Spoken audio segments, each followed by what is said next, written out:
Me dijeron que regara las plantas y cerrara las puertas con doble llave, como si fuera una empleada en quien podían confiar, pero a quien no podían llevar consigo.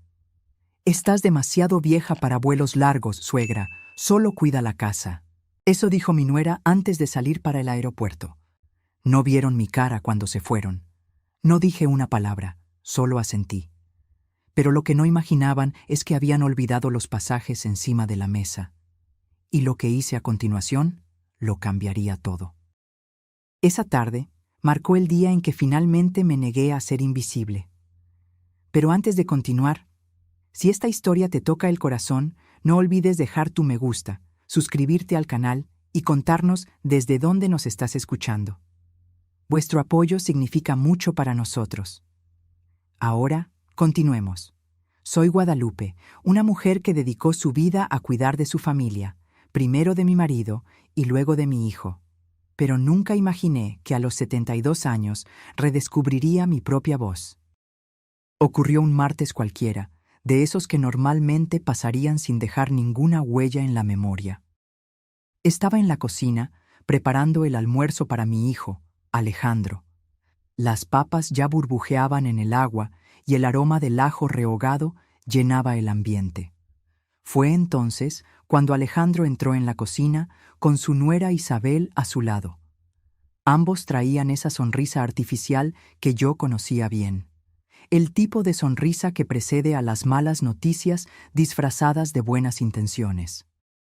«Mamá, ¿necesitamos hablar?». La voz de Alejandro sonó detrás de mí, y cuando me di la vuelta, vi que Isabel, mi nuera, estaba a su lado. Ambos traían esa sonrisa artificial que reconozco bien. El tipo de sonrisa que precede a las malas noticias disfrazadas de buenas intenciones. «Lo logramos, mamá. Ese viaje a Grecia que estábamos planeando, finalmente se hizo realidad. Nos vamos en julio». Mi corazón dio un pequeño salto. Grecia. El lugar que siempre soñé con conocer desde joven, cuando leí sobre la mitología y la historia de ese país fascinante. «¡Qué maravilla, hijo! ¿Cuándo empezamos a organizar las maletas?». El silencio que siguió fue corto, pero revelador. Isabel y Alejandro intercambiaron miradas rápidas. «En realidad, suegra», Isabel tomó la palabra, su voz suavemente paternalista. «Creemos que tal vez no sea una buena idea que venga con nosotros». Mis manos dejaron de remover la salsa. «¿Cómo así?». «Ya sabes, son vuelos largos, escalas agotadoras. El calor de allí es intenso en julio y hay muchas escaleras en las ruinas. Sería muy agotador para alguien de tu edad». Alguien de mi edad. Como si mis 72 años me hicieran incapaz de cruzar un océano o subir unos cuantos escalones. «Además», complementó Alejandro, «necesitamos a alguien que cuide la casa, que riegue las plantas, recoja la correspondencia». Ah, entonces era eso. No era una viajera, era la empleada. Una ama de llaves sin pago. «Entiendo», respondí, volviendo a remover la salsa como si nada hubiera pasado. «Claro que entiendo». Los días siguientes se llenaron de su entusiasmo. Maletas abiertas por toda la casa, itinerarios impresos, conversaciones sobre playas griegas y restaurantes típicos. Paloma, mi nieta de 16 años, parecía ser la única genuinamente triste porque yo no fuera. «Abuela, voy a tomar muchas fotos para que las veas», prometió, sentada en el borde de mi cama mientras yo doblaba su ropa para el viaje. «Será como si estuviera allí», respondí, pero las palabras sabían a mentira. La mañana de la partida ayudé a cargar las maletas en el coche.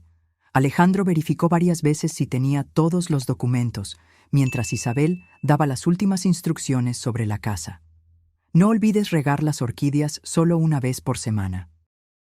Y si llega la correspondencia de trabajo de Alejandro, avísame inmediatamente por mensaje».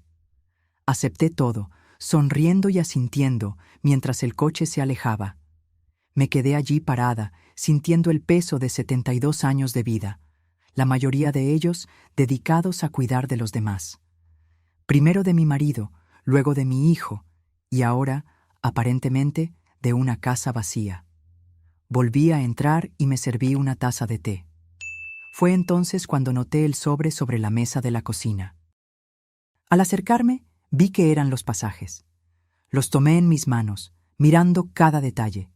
Los nombres impresos, los asientos marcados, el destino. Atenas. Todo allí, concreto, real. Un viaje que no me incluía. Algo dentro de mí se rompió en ese momento. No era solo la exclusión del viaje, era la acumulación de pequeñas exclusiones a lo largo de los años. Las decisiones tomadas por mí, pero no conmigo. El trato cada vez más infantilizante, como si envejecer significara retroceder. Tomé mi teléfono y, con una calma que ni yo sabía que poseía, llamé a la aerolínea. Buenos días, me gustaría cancelar algunos pasajes, por favor. La operadora me pidió los datos y códigos de confirmación, que estaban todos allí, en el sobre olvidado. ¿Está segura de que desea cancelar los 4 pasajes, señora? Sí, respondí después de una pausa. Cancélelos todos. Después de finalizar la cancelación, hice otra llamada, esta vez para usar parte de mis ahorros que guardé durante años. Ahorros que Alejandro no sabía que existían. Dinero que ahorré trabajando como costurera mucho después de la jubilación. Pequeños trabajos que hacía cuando todos pensaban que solo estaba pasando el tiempo. Me gustaría comprar un pasaje a Atenas. Sí, solo de ida por ahora. Cuando colgué, miré la casa a mi alrededor. La casa que yo debería guardar durante 3 semanas. Había plantas que regar, correspondencia que recoger y un silencio enorme que soportar. En cambio, fui a mi habitación, abrí el armario y tomé la pequeña maleta que había comprado secretamente meses antes, en una liquidación. Algún día la necesitaré, pensé en ese momento, sin saber cuán acertada estaba. Puse solo lo esencial, algunas mudas de ropa, mis medicamentos, el vestido azul marino que me hacía sentir elegante y el pasaporte que renové recientemente para por si algún día lo necesitaba. Palabras de Alejandro cuando me llevó a la notaría, como quien hace un favor improbable. Antes de salir, escribí una nota simple y la dejé sobre la mesa. Olvidaron los pasajes. Yo no olvidé mis sueños. Cuídense. En el taxi camino al aeropuerto, mientras el sol comenzaba a ponerse en el horizonte, me permití algo que no hacía en años. Sonreí sin motivo aparente, solo por la deliciosa sensación de, finalmente, elegir mi propio camino. Lo que ellos no saben es que mientras deben estar ahora en el aeropuerto, descubriendo que sus pasajes fueron cancelados, yo estaré embarcando hacia Atenas dentro de unas horas. Lo que Alejandro no imagina es que en mi bolso llevo no solo ropa y documentos, sino también algo que descubrí escondido en su cajón, algo que puede cambiar para siempre la forma en que me ve y que hará que nuestra familia nunca más sea la misma. Esto, sin embargo, es solo el comienzo de mi venganza. El avión despegó, llevándose consigo todo el peso de décadas vividas para los demás. Mientras veía México quedarse atrás a través de la ventana, sentí una mezcla de culpa y liberación. Mi teléfono vibraba incesantemente en el bolsillo, pero decidí que, al menos durante el vuelo, estaría inaccesible. Cuando finalmente lo apagué, había 17 llamadas perdidas de Alejandro, 8 de Isabel, y un mensaje de texto de Paloma que decía solo: «Abuela, ¿qué pasó? Estamos tratando de hablar contigo, pero no contestas. Es urgente. Estamos preocupados». Solo a Paloma le respondí: «Estoy bien, querida. Por primera vez en mucho tiempo, estoy haciendo algo por mí. Te amo». La azafata se acercó ofreciendo bebidas. Dudé por un momento y luego pedí algo que nunca había pedido en un avión antes. «Una copa de vino tinto, por favor». «Excelente elección, señora», respondió ella con una sonrisa genuina, sin esa condescendencia a la que yo estaba acostumbrada. Fue durante ese vuelo de más de 16 horas que comencé a darme cuenta de cómo me había disminuido a lo largo de los años. Cómo había permitido que mi voz se volviera cada vez más baja hasta casi desaparecer por completo. A cada hora que pasaba sobre el Atlántico, me sentía más distante no solo físicamente de mi familia, sino también del papel que me impusieron. El aterrizaje en Atenas fue como un renacimiento. El calor griego me recibió como un abrazo mientras salía del aeropuerto, sola por primera vez en décadas.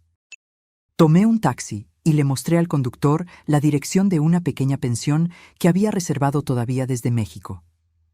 ¿Primera vez en Atenas?, preguntó el conductor en un inglés con acento. Primera vez siendo yo misma, respondí, y él se rió, probablemente pensando que era solo un chiste de turista. La pensión era simple, pero acogedora. Mi habitación tenía un pequeño balcón desde donde podía ver, a lo lejos, la cima de la Acrópolis iluminada contra el cielo nocturno. Me senté allí por horas, solo observando la ciudad y escuchando sus sonidos nocturnos. Cuando finalmente volví a encender mi teléfono, la avalancha de notificaciones casi lo hizo fallar. Mensajes de voz, textos, incluso correos electrónicos. Todos de Alejandro e Isabel, cada vez más desesperados. Los primeros mensajes eran de irritación. «Mamá, ¿dónde estás? Nuestros pasajes fueron cancelados. ¿Te das cuenta de lo que has hecho? Hemos estado en el aeropuerto por horas». Luego, el tono cambió a preocupación. «Mamá, por favor, dinos dónde estás. Estamos pensando en llamar a la policía. Si esto es algún tipo de protesta, ya lo entendimos. Por favor, vuelve a casa». No respondí a ninguna de ellas. En cambio, envié un único mensaje al grupo familiar. Estoy segura y bien. No necesito rescate ni permiso. Necesito tiempo. Después de eso, silencié las notificaciones y me dormí profundamente, sin alarmas ni responsabilidades para el día siguiente. A la mañana siguiente, me desperté con el sol griego entrando por la ventana. Por un momento, me sentí desorientada, sin reconocer dónde estaba. Entonces, la realidad me golpeó con una ola de alegría. Estaba en Atenas, sola, libre. Mi primer día fue dedicado a la Acrópolis. Sí, había escaleras, muchas de ellas. Sí, el sol era fuerte y el calor intenso, pero nadie estaba allí para decirme que era demasiado para mí, que debería esperar en la sombra, que tal vez sería mejor no intentarlo. Subí cada escalón a mi propio ritmo, deteniéndome cuando quería para admirar la vista o recuperar el aliento. Cuando finalmente llegué a la cima, frente al majestuoso Partenón, las lágrimas vinieron sin previo aviso. Una señora más o menos de mi edad, que fotografiaba las columnas, notó mi emoción y se acercó. «Es impresionante, ¿verdad?», dijo en español, probablemente notando mi apariencia latina. «Es más que eso», respondí. «Es liberador». Su nombre era Rosalía, viuda hace 10 años, española de Sevilla. Estaba viajando sola por Europa hacía casi un mes.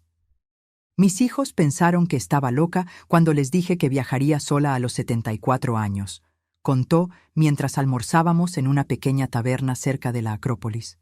Quisieron enviar a alguien conmigo, un acompañante, como si fuera una niña incapaz de cruzar una calle sola. Me reí, reconociendo la situación. Mi hijo ni siquiera consideró incluirme en el viaje familiar, confesé. Así que cancelé sus pasajes y vine sola. Rosalía casi se atragantó con su vino, luego estalló en carcajadas. «Dios mío, eso es brillante. ¿Qué hicieron ellos?» «Aún no lo sé», silencié sus mensajes. Ella levantó su copa para un brindis. «Por nuestra rebelión tardía». Pasamos el resto del día juntas, explorando el Museo de la Acrópolis y las callejuelas del barrio de Placa.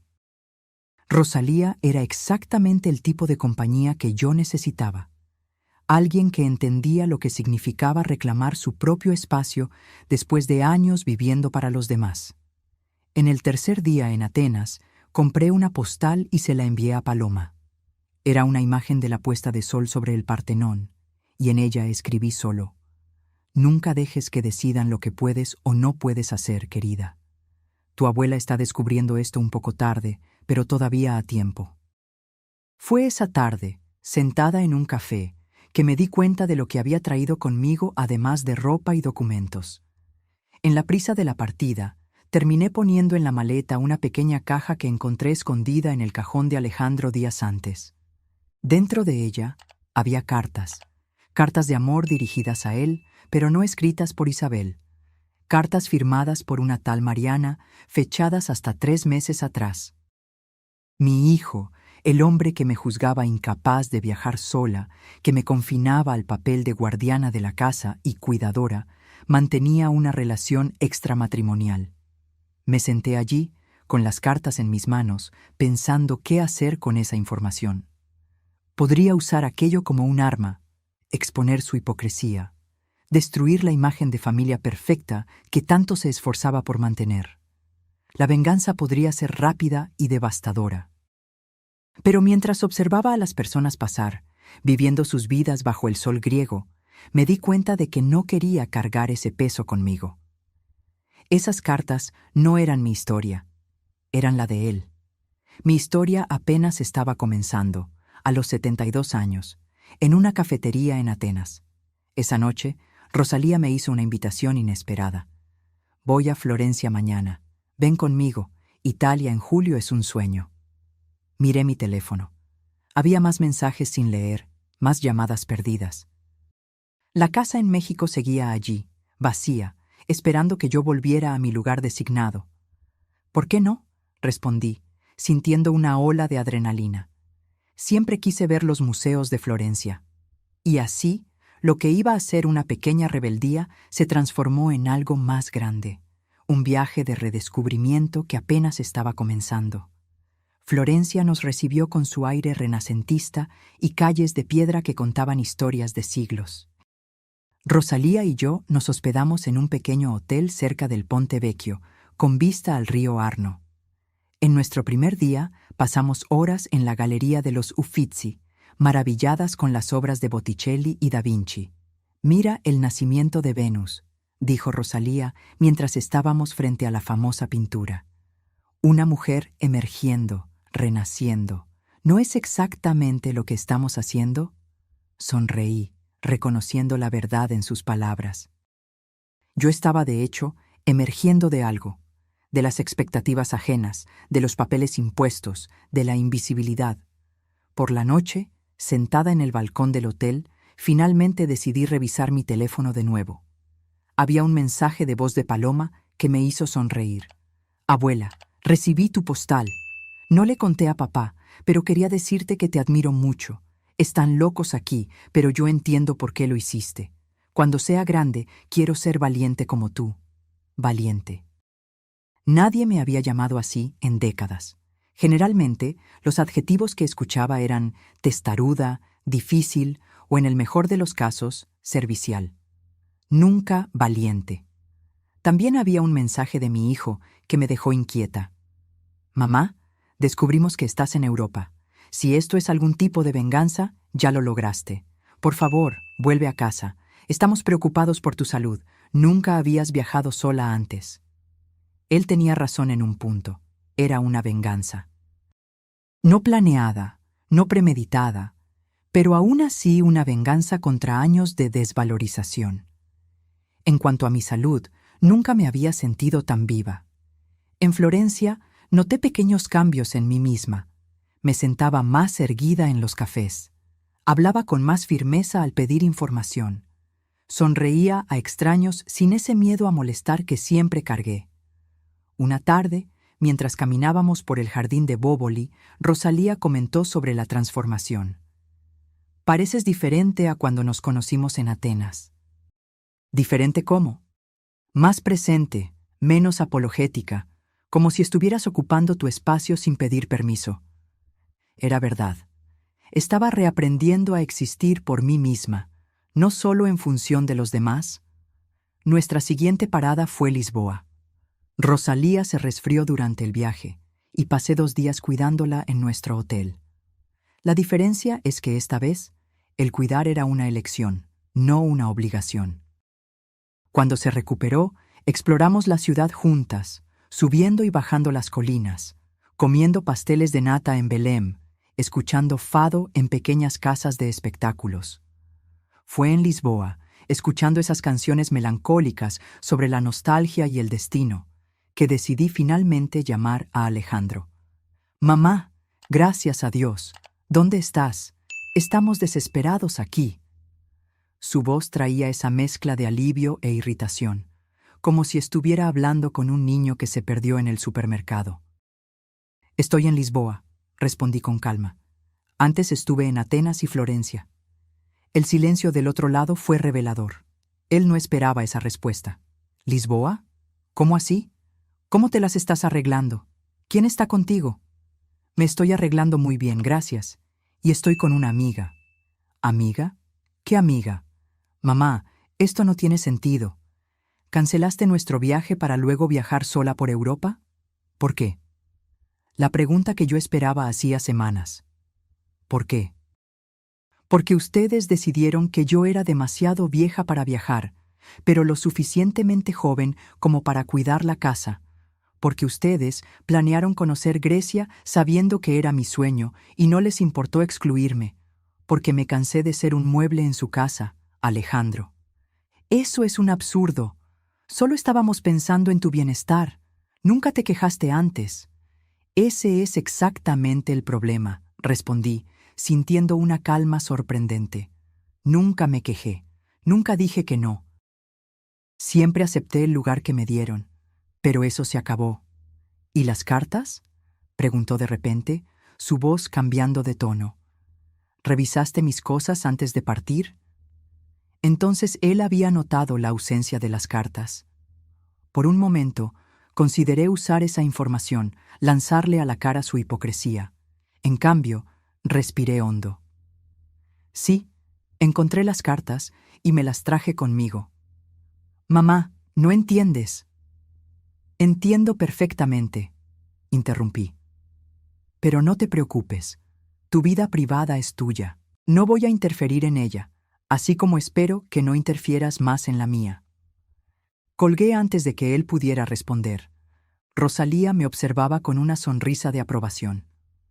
Deberías ver tu cara ahora, comentó. Está radiante. De Lisboa seguimos hacia Sevilla. El calor andaluz era intenso, pero reconfortante. Las calles estrechas ofrecían sombra, y las noches se llenaban de música y baile.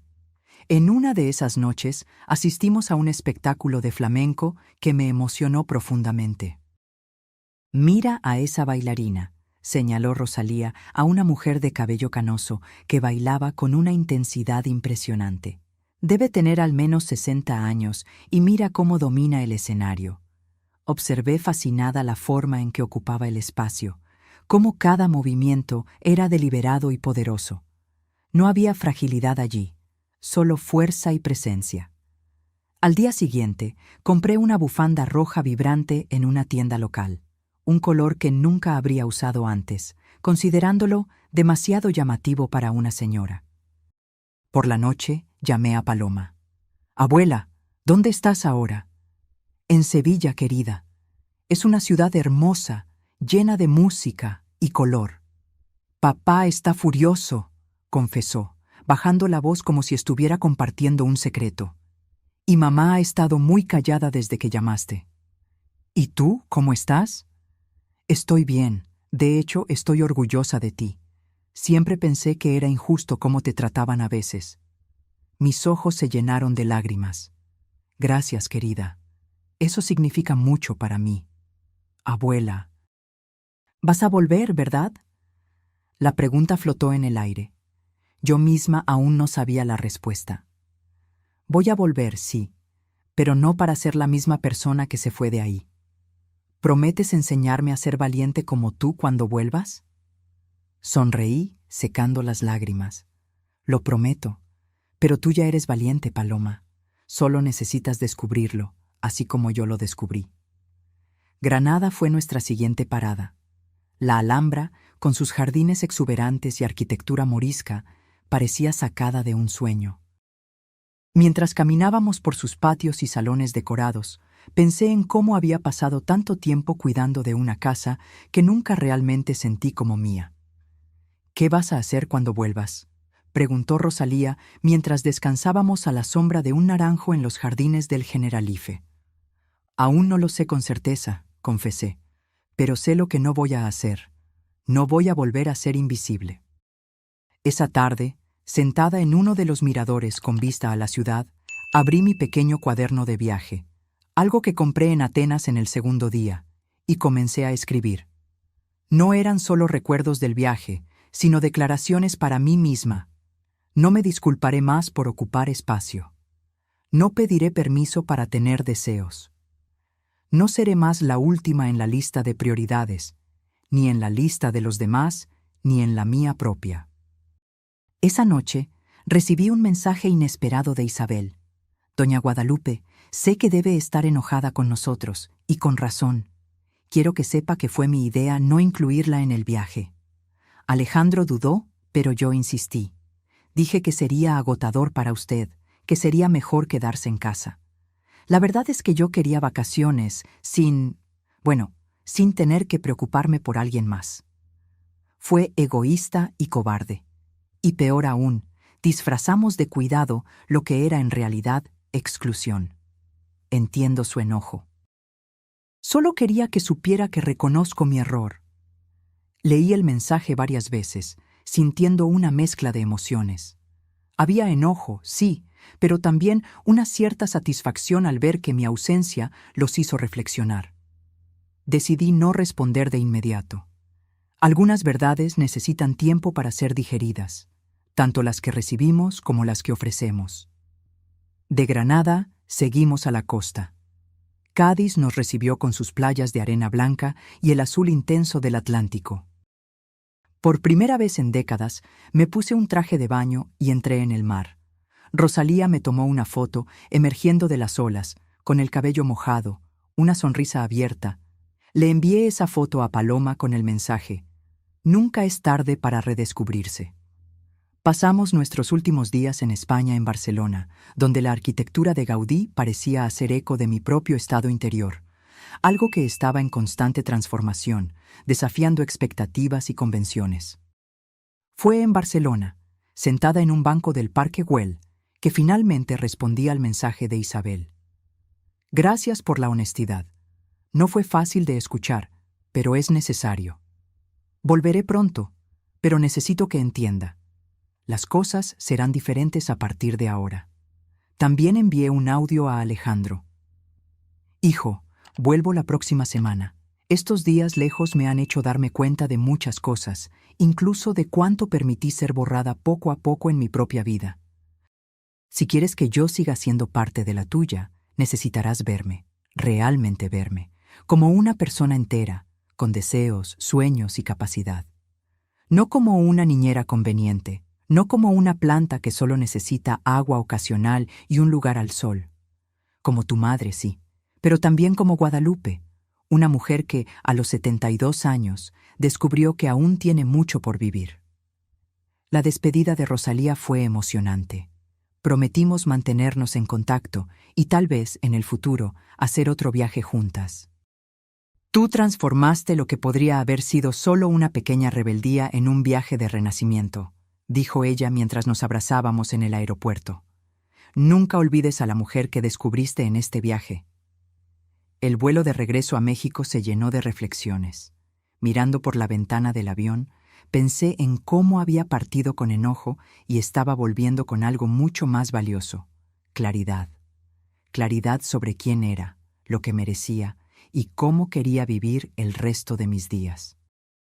Paloma fue la primera en recibirme en el aeropuerto. Corrió a mis brazos como lo hacía cuando era pequeña. «Estás diferente, abuela», comentó mientras me ayudaba con la maleta. «Más brillante». «Es el sol europeo», bromeé, pero sabía que ella tenía razón. Alejandro e Isabel esperaban más atrás, visiblemente nerviosos. El abrazo fue contenido, las palabras cuidadosamente elegidas. «Bienvenida de vuelta, mamá», dijo Alejandro, su voz traicionando una mezcla de alivio y aprensión. «Hicimos té», ofreció Isabel, como si eso pudiera llenar el abismo de palabras no dichas entre nosotros. En casa, todo parecía simultáneamente familiar y extraño. Mi habitación, mis pertenencias, todo estaba exactamente como lo dejé, pero yo ya no era la misma persona que había partido. Los días que siguieron fueron un ejercicio de reconstrucción. Me negué a retomar automáticamente mis antiguos roles. Ya no preparaba la cena todos los días, no estaba siempre disponible para cuidar la casa. Comencé a asistir a un curso de cerámica las tardes de los martes y jueves, algo que siempre quise hacer. Invité a algunas señoras del barrio a tomar café en una panadería cercana los miércoles. Pequeños cambios, pero significativos. Alejandro intentó varias veces abordar el tema de las cartas, pero siempre me desviaba. Lo que haces o dejas de hacer en tu vida privada es tu problema, hijo. Así como lo que yo hago en la mía ahora es mi problema. Una noche, casi un mes después de mi regreso, acepté una invitación para cenar en su casa. Ya no la nuestra casa, como Alejandro aún insistía en llamar, sino la casa de ellos, donde yo era ahora una invitada con el privilegio de tener una habitación permanente. Después de la cena, cuando estábamos todos en la sala, le entregué a Alejandro un sobre. ¿Qué es esto, mamá? Los pasajes cancelados, los guardé como recuerdo. Él abrió el sobre, su rostro palideciendo al ver los billetes. ¿Por qué me das esto ahora? Porque quiero que recuerdes, no como un castigo, sino como un hito, el día en que todos nosotros comenzamos a cambiar. Isabel miraba fijamente a sus propias manos, mientras Paloma observaba la escena con una sonrisa discreta. Más tarde, en mi habitación, abrí de nuevo mi cuaderno de viaje y añadí una última entrada. Nunca fui demasiado vieja para soñar. Simplemente, nunca me preguntaron si aún soñaba. Ahora, no espero que pregunten. Simplemente voy. Las cartas de Mariana siguen guardadas en una caja en el fondo de mi maleta. A veces pienso en devolverlas, otras veces en destruirlas. Pero luego recuerdo que no necesito hacer nada con ellas. No son mi historia. Mi historia es la de una mujer que, a los 72 años, descubrió que la traición más dolorosa no es la que ocurre entre amantes, sino la que ocurre cuando aquellos que dicen amarte te vuelven invisible. Y que la venganza más dulce no es exponer los secretos ajenos, sino redescubrir los propios. A veces me encuentro mirando la bufanda roja que compré en Sevilla, ahora colgada orgullosamente en mi armario, ya no escondida entre ropas neutras y discretas. Es un recordatorio diario de que nunca es tarde para negarse a desaparecer. La relación con Alejandro e Isabel continúa en reconstrucción. Hay días difíciles, cuando los viejos hábitos intentan reinstalarse. Un comentario sugiriendo que no debo salir sola por la noche, un pedido para cuidar la casa mientras viajan por trabajo. Pero ahora, mis no vienen fácilmente, sin culpa o explicaciones extensas. Paloma y yo desarrollamos un ritual de los domingos por la tarde. Ella viene a mi habitación y me cuenta sobre su semana, sus sueños, sus pequeñas rebeliones en la escuela. En una de esas tardes me sorprendió. Abuela, hice una lista como la tuya, cosas por las que ya no me disculparé. Mi corazón se llenó de orgullo al verla desplegar un pedazo de papel con su letra adolescente. No me disculparé por gustarme más las matemáticas que la literatura. No me disculparé por preferir pantalones a vestidos. No me disculparé por soñar con viajar sola como mi abuela. La abracé con fuerza, dándome cuenta de que mi pequeña venganza había generado algo mucho más grande que la satisfacción personal. Había creado un ejemplo para mi nieta, una posibilidad que tal vez ella no habría visto sin mi rebeldía tardía. 6 meses después de mi regreso, recibí una llamada de Rosalía. Guadalupe, estoy planeando un viaje a Portugal en marzo. Ya visitamos, pero hay tanto que no vimos. ¿Qué te parece? No dudé. Cuenta conmigo. Tengo ahorros guardados exactamente para eso. Cuando le conté a Alejandro sobre mis planes, vi en sus ojos el fantasma de la vieja desaprobación, rápidamente reemplazado por una aceptación renuente. Él sabía que ya no tenía poder para impedirme. ¿Estás segura, mamá? ¿Otro viaje tan largo? Estoy segura de que quiero vivirlo, respondí simplemente. Y eso debería ser suficiente. Isabel, sorprendentemente, fue quien más apoyó la idea. Me parece maravilloso, doña Guadalupe. Después, queremos ver todas las fotos. Desconfío que la culpa aún la motiva, pero prefiero creer que tal vez, solo tal vez, ella también esté aprendiendo a verme de forma diferente. Las cartas de Mariana dejaron de llegar. O al menos, Alejandro encontró un escondite mejor. Eso ya no importa. Lo que importa es que la semana pasada, mientras arreglaba mi armario, encontré algo que había olvidado por completo. Una caja vieja con postales. Eran todas de Grecia, enviadas por una amiga de juventud que logró viajar mientras yo me quedaba atrás, cuidando de la familia. En cada una de ellas ella escribía: «Un día, tú también estarás aquí». Me senté en el borde de la cama, sosteniendo esos fragmentos del pasado, dándome cuenta de que había cumplido una promesa que me hice a mí misma décadas atrás. Una promesa que casi olvidé, sofocada por años de abnegación.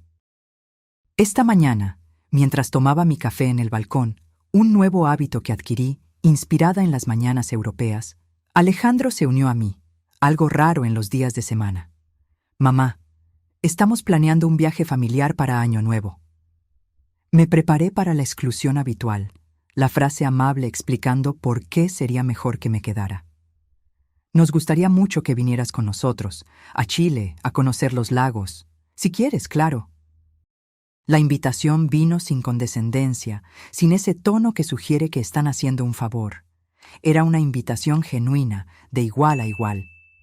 «Lo pensaré», respondí, escondiendo una sonrisa detrás de la taza de café. «Necesito verificar mi agenda primero». Su rostro registró sorpresa, luego comprensión, y finalmente una sonrisa renuente. Él entendió el mensaje. Ya no era garantizado que yo estaría siempre disponible, siempre esperando para ser incluida como una consideración tardía. «Probablemente iré al viaje familiar. No porque necesite su aprobación o porque tema quedarme sola, sino porque elijo estar allí, en mis propios términos». Ayer, paseando por el barrio, me encontré con una señora que no veía hacía meses. «Guadalupe, estás diferente. ¿Te hiciste algún tratamiento?». Me reí, pensando en cómo explicar que mi tratamiento fue cancelar pasajes ajenos, cruzar un océano sola y redescubrir quién era yo más allá de los papeles que me asignaron. «Simplemente decidí dejar de desaparecer», respondí. Ella no entendió, por supuesto. ¿Cómo podría? Algunos viajes solo tienen sentido para quienes los vivieron, pero tal vez, solo tal vez, mi ejemplo inspire a otras mujeres a darse cuenta de que nunca es tarde para negarse a ser invisible. A veces por la noche releo las anotaciones de mi cuaderno de viaje.